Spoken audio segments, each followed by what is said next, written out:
আজকে 20শে জুলাই 2023 আমি একাই ট্রাভেল করছি প্রাগ থেকে রোমের উদ্দেশ্যে।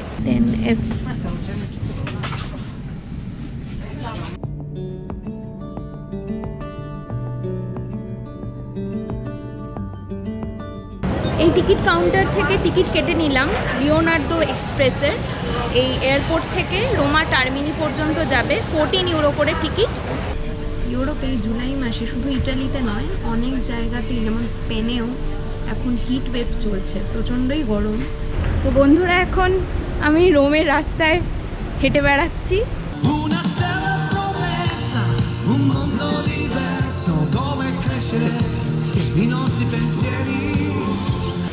রাতের Vatican City, Saint Peter's Basilica অপূর্ব লাগছে এই রাতের আলোতে। মানে রাতের বেলা তো কোনোদিন দেখিনি, এর আগের বার যখন এসেছিলাম দিনের আলোতে দেখেছিলাম। জায়গাটা ঘুরে দেখছি আর পুরনো স্মৃতিচারণও হয়ে যাচ্ছে, তার সাথে সাথে নতুনভাবে জায়গাটা যেন ভালো লাগছে। নমস্কার বন্ধুরা, আশা করি আপনারা সবাই খুব ভালো আছেন। আমাদের নতুন একটা ট্রাভেল সিরিজে আপনাদের সবাইকে স্বাগত জানাই। ইটালি আমাদের খুব পছন্দের দেশ, যেখানে আমরা এসেছি বারবার। 2023 সালের জুলাই মাসে আমরা আবার চলে এসেছিলাম ইটালির দুটো শহর দেখতে।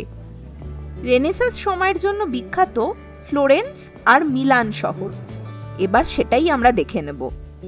তার সাথে থাকবে আরও কিছু সুন্দর সুন্দর ডেস্টিনেশন, যা আপনারা আমাদের সাথেই ঘুরে নিতে পারবেন।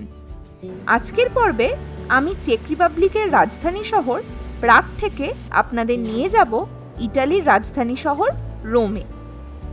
এই যাত্রায় আমি একাই চললাম, কারণটা না হয় একটু পরেই জানাচ্ছি। চলুন তাহলে শুরু করা যাক আমাদের এই ইটালি সিরিজের প্রথম পর্ব। হ্যালো বন্ধুরা, আরেকটা নতুন ভিডিও সিরিজে আপনাদের স্বাগত জানাই। এই ট্রাভেল সিরিজ নিশ্চয়ই আপনাদের খুব ভালো লাগবে। আমাদের এই পর্ব থাকবে হচ্ছে ইটালি সিরিজ। আবার আমরা ইটালিতে যাচ্ছি, এবার গন্তব্য হবে রোম, তারপরে ফ্লোরেন্স এবং তারপরে মিলান, এবং তার সাথে সাথে আরও অনেক কিছু চমক আপনাদের জন্য নিশ্চয়ই অপেক্ষা করছে। আজকে 20শে জুলাই 2023 আমি একাই ট্রাভেল করছি প্রাগ থেকে রোমের উদ্দেশ্যে। শান্তময় আজকে আমার সঙ্গে নেই ইন্ট্রোডাক্টরি ভিডিওতে, ওর সঙ্গে আমার রোমে গিয়ে দেখা হবে, কারণ ও কোনো কাজের উদ্দেশ্যে বেশ অনেক দিন আগেই রোমে গেছে। এবং আমিও প্ল্যান করলাম যে আমিও তাহলে একটা হঠাৎ করে প্ল্যান করে ফেলি রোমে, এবং তার সাথে সাথে ইটালির আরও কিছুটা দেশে, তাহলে হ্রদ দেখা আর কলা বেচা একসাথেই হয়ে যাবে। তো আপনাদের আশা করি এই সিরিজটা খুবই ভালো লাগবে, দেখতে থাকুন, এনজয় করতে থাকুন। এয়ারপোর্টে আমি পৌঁছে গিয়েছি, এবার ভেতরে যাওয়ার পালা। চলুন তাহলে।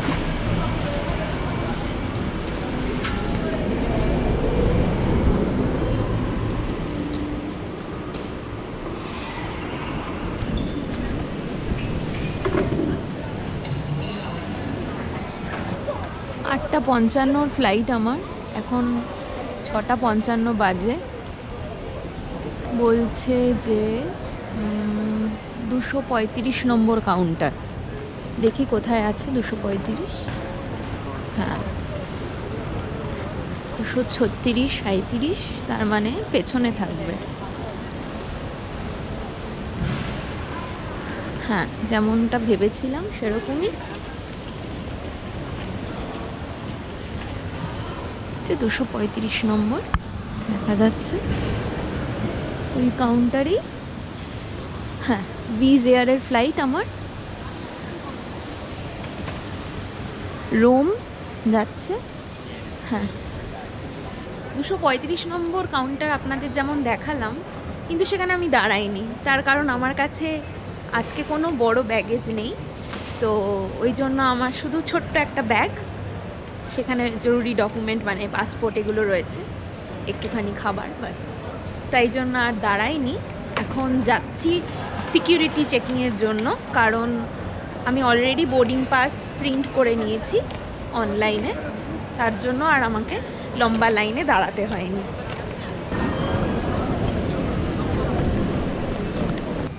এবার গেট D4 এর দিকে আমাকে যেতে হবে। সিডি এদিকে লাগেজ না থাকলে বেশ ভালোই সুবিধা হয়, তাড়াতাড়ি হয়ে যায় অনেক। আর এখন আমি গেটের দিকে যাচ্ছি, D4 গেট নাম্বার।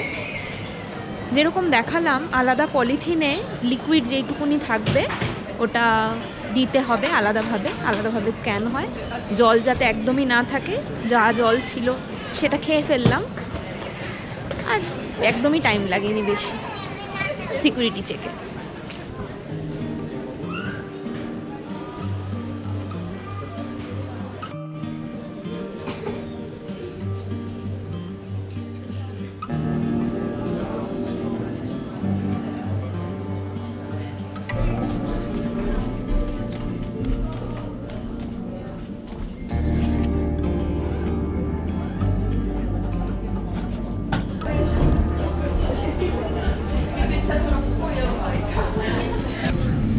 F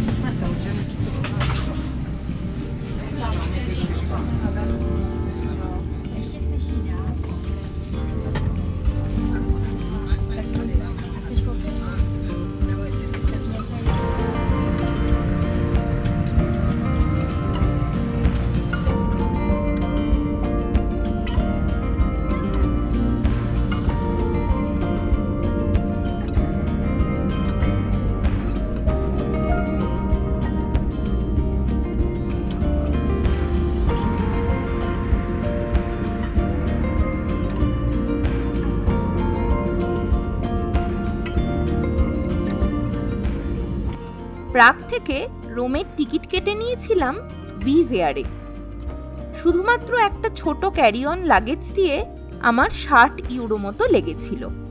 ভিজ এয়ার ইউরোপের একটি বাজেট এয়ারলাইন্স। আশা করি আমাদের আগের ইটালি সিরিজের কথা আপনাদের মনে আছে, যেখানে আমরা রায়ানএয়ারের ফ্লাইটে পৌঁছে গিয়েছিলাম ইটালির নেপেলস শহরে। দেখে নিয়েছিলাম বিখ্যাত ভিসুভিয়াস আগ্নেয়গিরি আর পম্পেই শহর। সেই সিরিজ মিস করে গিয়ে থাকলে অবশ্যই তা দেখে নিতে পারেন।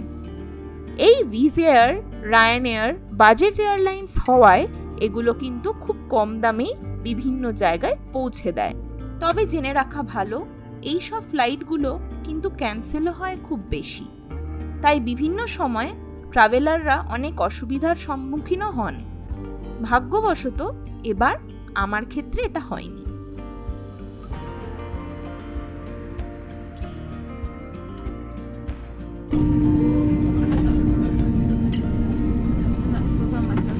পৌঁছে গেছি, এখন নামার পালা।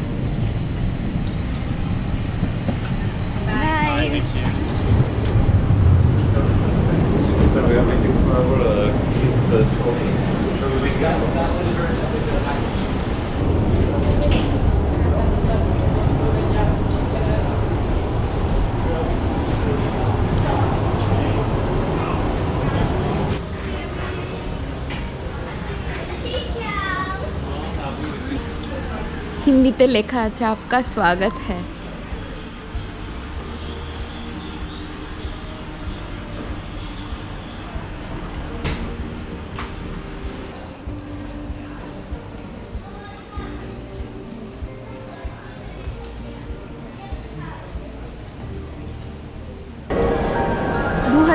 সালে এসেছিলাম রোম এয়ারপোর্টে। মাঝখানে 4টে বছর পেরিয়ে গেছে, করোনা আবহ পেরিয়ে গেছে। এখন একদম অন্যরকম ঝকঝকে পরিবেশ লাগছে, আগের থেকেও যেন আরও বেশি জমকালো লাগছে, খুব ভালো লাগছে। এখান দিয়ে বেরোতে হবে। আমি যাব এবার রোম এয়ারপোর্ট থেকে রোমা টার্মিনি স্টেশন। এখান থেকে ট্রেন ধরবো। আমার যেহেতু কোনো বড় ব্যাগ নেই, ওই জন্য কোনো ঝামেলা নেই, ব্যাগেজ ক্লেমের কোনো কিছু করতে হবে না।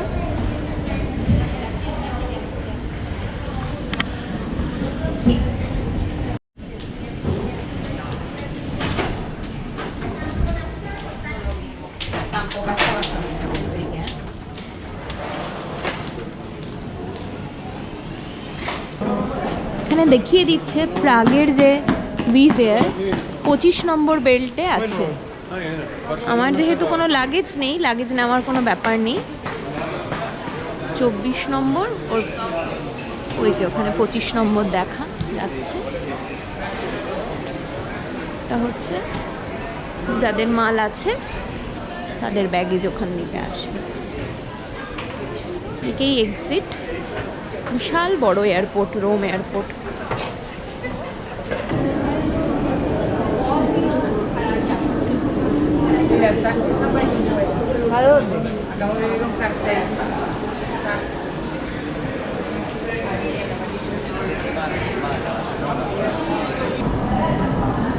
বত্রিশ ডিগ্রি সেলসিয়াস তাপমাত্রা আজকে, খুব গরম কিন্তু ইটালিতে।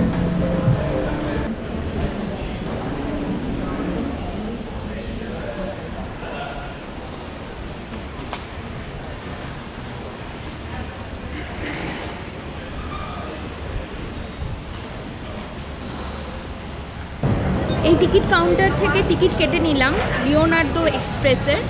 এই এয়ারপোর্ট থেকে রোমা টার্মিনি পর্যন্ত যাবে, 14 ইউরো করে টিকিট। আমার হাতে এখনও 10 মিনিট মতো সময় আছে।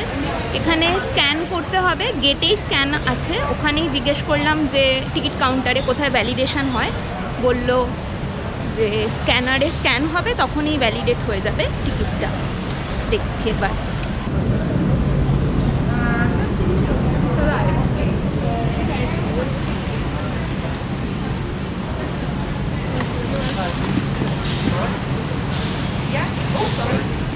Number one. In 2 minutes, okay?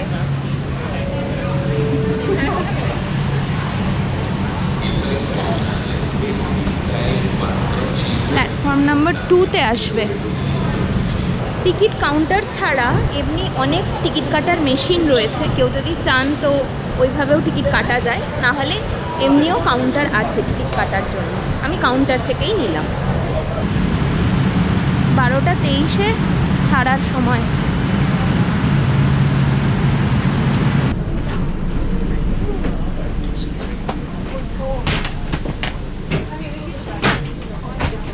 ট্রেনের ভেতরটা কিন্তু বেশ কমফোর্টেবল আর বেশ সুন্দর এসি চলছে, বেশ ঠান্ডা লাগছে। ইউরোপে এই জুলাই মাসে শুধু ইটালিতে নয়, অনেক জায়গাতেই যেমন স্পেনেও এখন হিট ওয়েভ চলছে, প্রচণ্ডই গরম। কালকে শান্তময় বলছিল যে রোমে গতকাল নাকি 43 ডিগ্রি সেলসিয়াস তাপমাত্রা ছিল। আজকে তো দেখাচ্ছে ম্যাক্সিমাম 38-39 থাকবে। এখন দেখা যাক, ভেতরে তো দেখলাম 32 দেখাচ্ছিল। বেশ ভালোই গরম আছে, কিন্তু আগে এতটা গরম লাগছিল না। এটা কিন্তু একটা রিজিওনাল ট্রেন। এই রিজিওনাল ট্রেনও কিন্তু রোমা টার্মিনিতে যায়। এই ট্রেনের ভাড়া হচ্ছে 8 ইউরো, কিন্তু এটায় অনেকগুলো স্টপ আছে এবং মাঝখানে একবার চেঞ্জও করতে হবে, দুটো ট্রেন চেঞ্জ করতে হবে। ওই জন্য এটায় যাইনি আমি ডাইরেক্ট ট্রেনে যাচ্ছি, যার ভাড়াটা একটু বেশি কিন্তু নন স্টপ।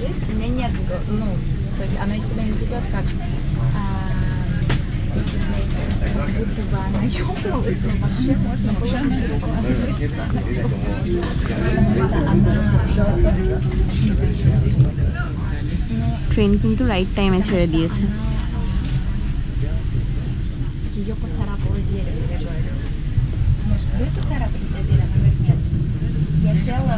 Я села помедитировать под деревом перед тем, как сесть.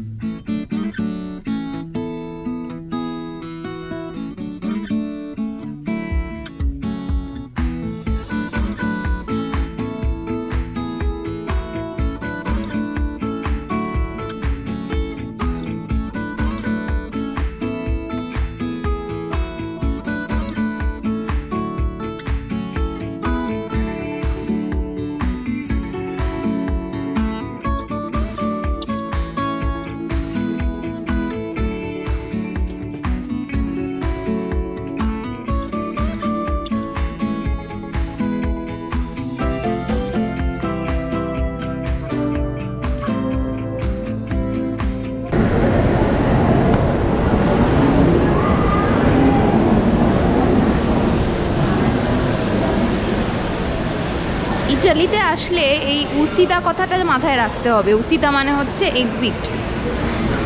এবার প্ল্যাটফর্ম থেকে আমরা বেরিয়ে যাব।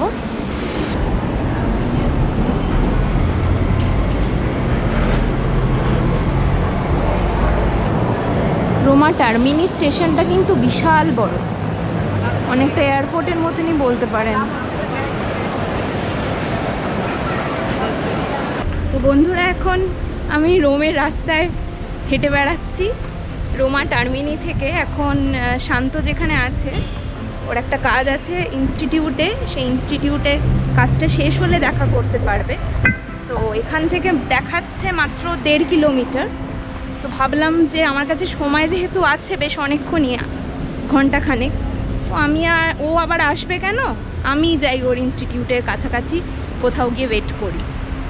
এতে একটু আমারও সময়টা কিল করা হবে, আরও অনেক কিছু দেখা হবে রাস্তাঘাটে। এই হচ্ছে ব্যাপার। ম্যাপ বলছে আরও 1.3 কিলোমিটার আছে। তো এখন রাস্তা পার হব, গ্রিন হয়ে গেছে।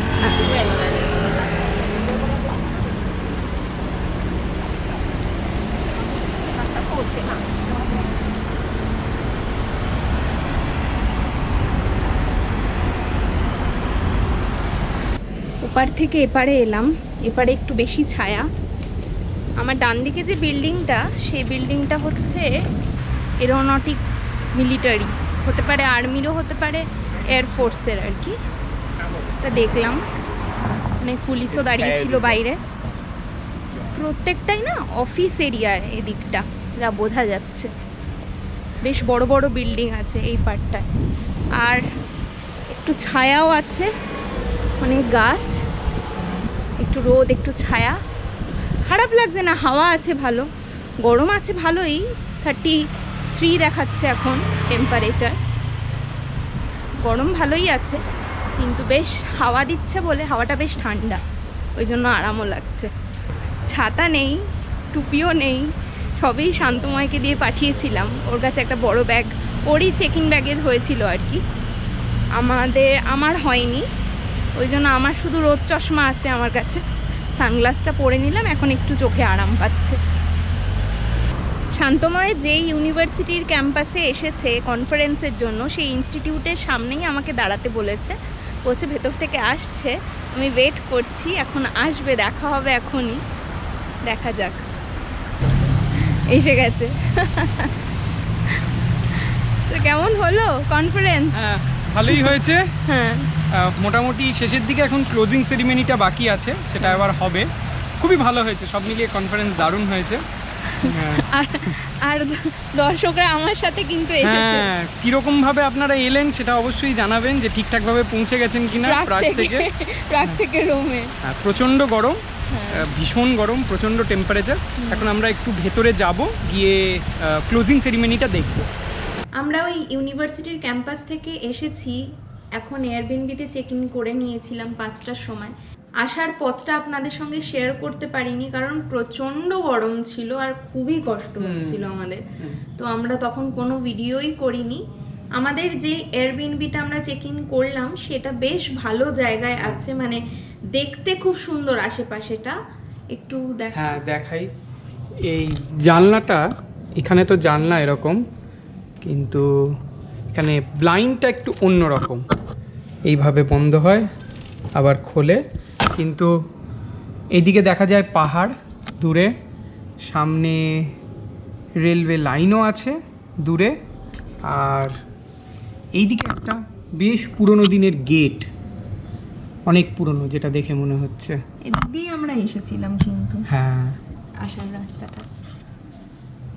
এখন সন্ধ্যে 7:30 বাজে, রোদ অনেকটাই কমে গেছে।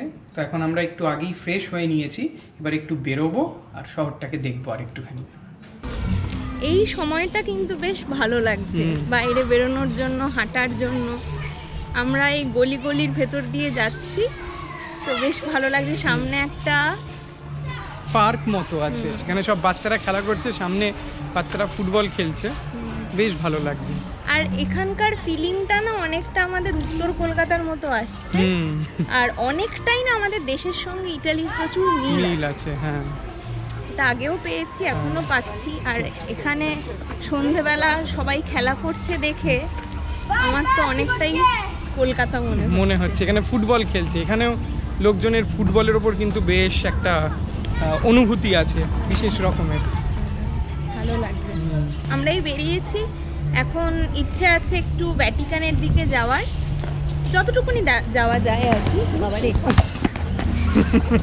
দারুণ ফুটবল খেলছে, পুরো একদম মানে পুরো একদম ফুর্তিতে খেলছে এরা।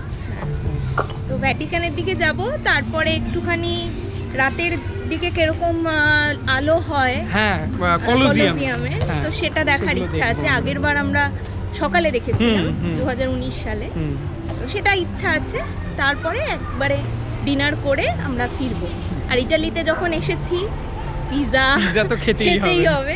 হ্যাঁ। তো ইচ্ছা আছে আজকে ডিনারটা আমরা পিৎজা দিয়েই করব।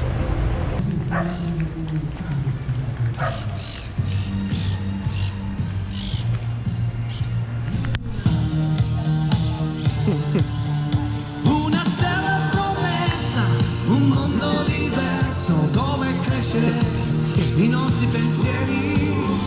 Noi non ci fermeremo, non ci stancheremo di cercare il nostro cammino.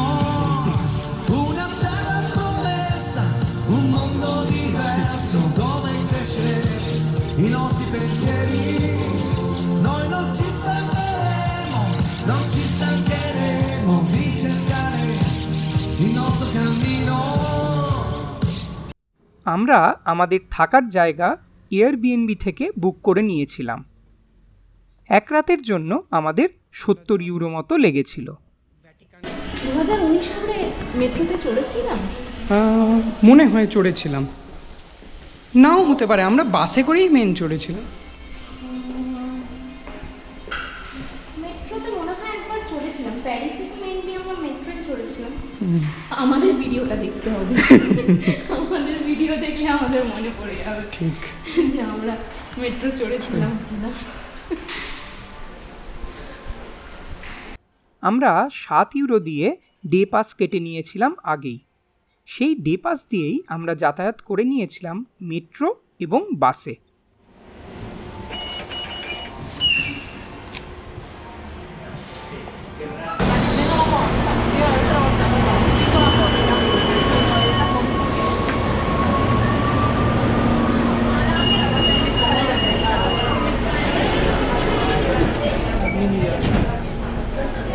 ওইটাই নামবো আমরা, কস্তা বিয়ানো। আমরা এখন জেলেটো খেতে এসেছি, এখন ডিসাইড করছি যে কোন ফ্লেভারটা খাবো। অনেক ফ্লেভার আছে এখানে। পিস্তাচিও আমার ফেভারিট যদিও।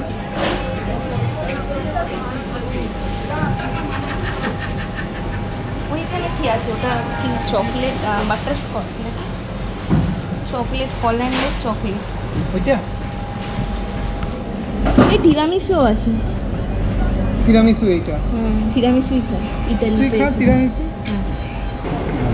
কেমন খেতে সঞ্জরি তিরামিসু? ভীষণ ভালো খেতে। মানে আমরা যে প্যাকেট তিরামিসু খাই হ্যাঁ, অনেক সময়, সেরকম একদমই নয়। ভীষণ ফ্রেশ এবং একদম অন্যরকম, ভীষণ ভালো লাগছে। আর আমি খুব নিয়েছি ভালো। পিস্তাচিও এখানে। শান্তময়। আমি পিস্তাচিও নিয়েছি, খুবই ভালো।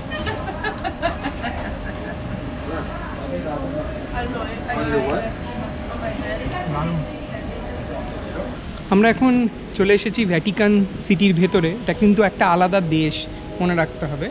আর এবার আমরা দেখব রাতের ভ্যাটিকান কীরকম হয়। যখন 2019-এ এসেছিলাম আমরা, তখন দিনের বেলা দেখেছিলাম।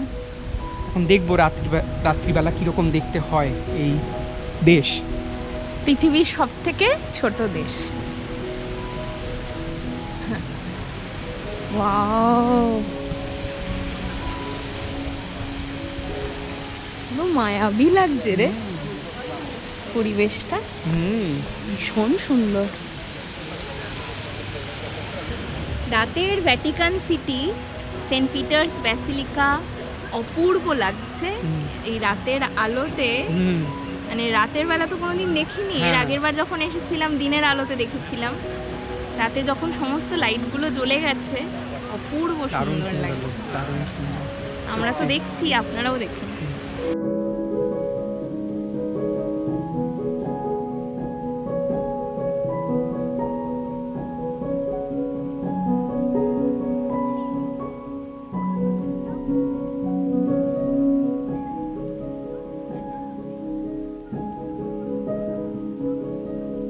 আমরা এখন দাঁড়িয়ে আছি সেন্ট পিটার্স ব্যাসিলিকার সামনে, যে ব্যাসিলিকা হচ্ছে পৃথিবীর বৃহত্তম ব্যাসিলিকা। আর এই ব্যাসিলিকা অবস্থিত পৃথিবীর ক্ষুদ্রতম দেশ ভ্যাটিকান সিটির মধ্যে। এই ব্যাসিলিকা বানানো হয়েছিল 16 থেকে 17 সেঞ্চুরির মধ্যে। আর এর অন্যতম বৈশিষ্ট্য হলো এই ব্যাসিলিকার ভেতরেই সমস্ত পোপেদের টুম্ব রয়েছে। আর এই ব্যাসিলিকার সিস্টিন চ্যাপেল বিখ্যাত হচ্ছে মিকেলঅ্যাঞ্জেলোর আর্টের জন্য। আরও বিশদ জানতে গেলে আমাদের চ্যানেলে আপনারা ভ্যাটিকান সিটির ভিডিও দেখতে পাবেন, অবশ্যই দেখে নিতে পারেন এবং আমাদের চ্যানেলটা সাবস্ক্রাইব করে নিন।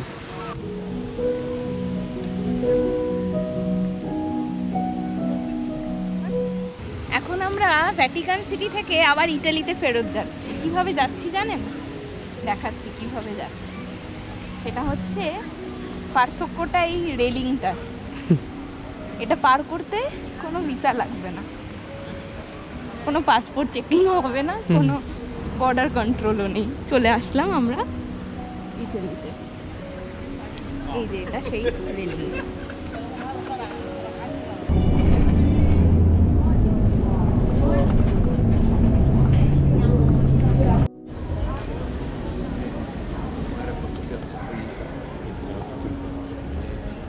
আমাদের ইচ্ছা ছিল এই কলোজিয়াম দেখব রাত্রিবেলা, যখন সমস্ত লাইট জ্বলবে। তো আমরা এখন দেখতে পাচ্ছি, ভীষণ সুন্দর লাগছে, অন্যরকম লাগছে। অবশ্যই দিনের বেলার কলোজিয়াম আর রাত্রিবেলার কলোজিয়াম একদমই আলাদা।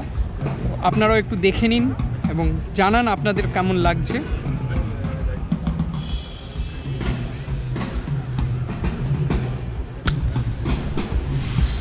এদিক থেকে রোমান ফোরামের গেটটা না? হ্যাঁ, এই যে। এদিক থেকে গিয়ে এখানটায় হ্যাঁ, এদিক দিয়ে যেতে হবে।